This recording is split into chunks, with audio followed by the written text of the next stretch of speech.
Merci. Nous sommes aujourd'hui dans la région naturelle de Ziguinchor, qui regroupe les régions de Sédhiou, Ziguinchor et Kolda, pour le lancement de l'appui exceptionnel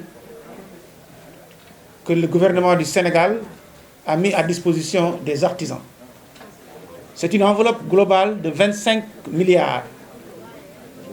Aujourd'hui, nous faisons le lancement de la première phase, qui est une première phase de 5 milliards. Et chaque région, en fonction du nombre d'inscrits, on fera un calcul et c'est au prorata du nombre d'inscrits par rapport à la somme de 5 milliards que chaque région aura le nombre exact de récipiendaires dans ce cadre de la première phase. Le montant alloué à chaque artisan est de 150 000 francs CFA. Maintenant, c'est le montant global, le nombre global c'est de 5 milliards, le montant global est de 5 milliards et c'est au prorata de chaque région que l'on voit par rapport aux inscriptions. Les techniciens font le calcul et c'est comme ça que nous allons les distribuer aux différentes régions, Sédhiou, Kaolack, Sédhiou, Ziguinchor et Kolda. C'est ça. Donc pour les calculs, comme je viens de vous dire, pour le nombre, ce sont les techniciens qui vous donneront le nombre exact. C'est au prorata des inscrits globalement. Maintenant, pour le programme des inscriptions, il s'agit aujourd'hui, le président de la République nous a nommé à la tête du ministère de l'artisanat et de la transformation du secteur informel. La transformation du secteur informel sous-tend que tous les artisans soient inscrits, non seulement inscrits et enrôlés, mais puissent avoir accès aux services sociaux de base, mais également avoir accès au financement et à l'encadrement et à l'accompagnement. C'est donc dans ce cadre que nous allons travailler très rapidement à identifier et enrôler l'ensemble des artisans. Et cet enrôlement se fera de manière dématérialisée, c'est-à-dire en utilisant le numérique.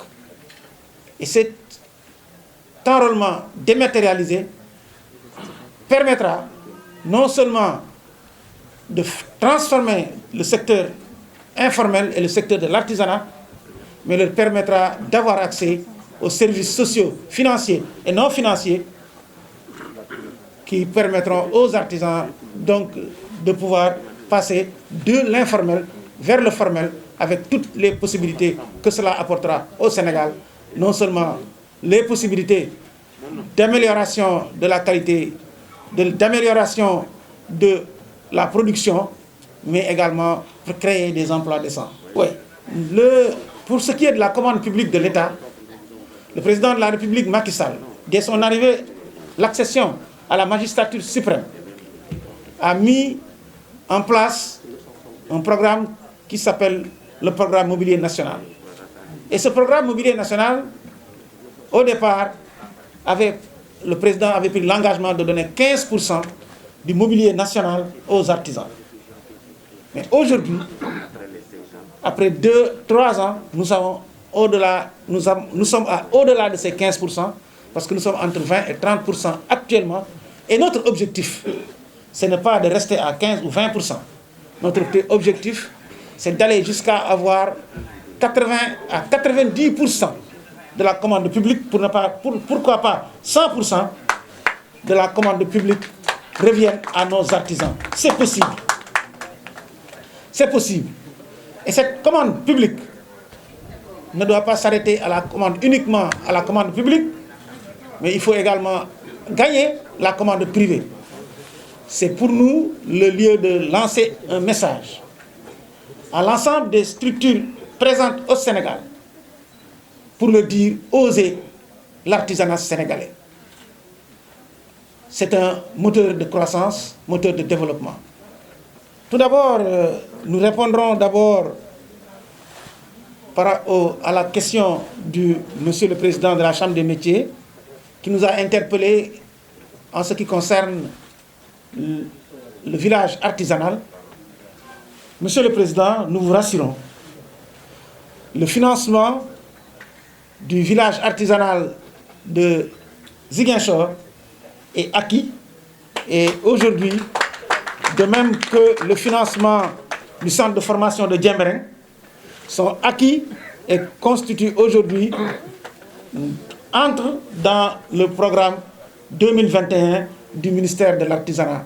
Soyez rassurés, très bientôt on lancera la première pierre en espérant qu'avant la fin de l'année, on puisse au moins réceptionner ce bijou qui nous tient à cœur, qui est le village artisanal de Ziguinchor. Le coût exact, je n'ai pas le coût exact, mais c'est quelque chose qui est dans le budget et qui est acquis et dans le budget 2021. Et Inch'Allah, nous allons y procéder au plus vite.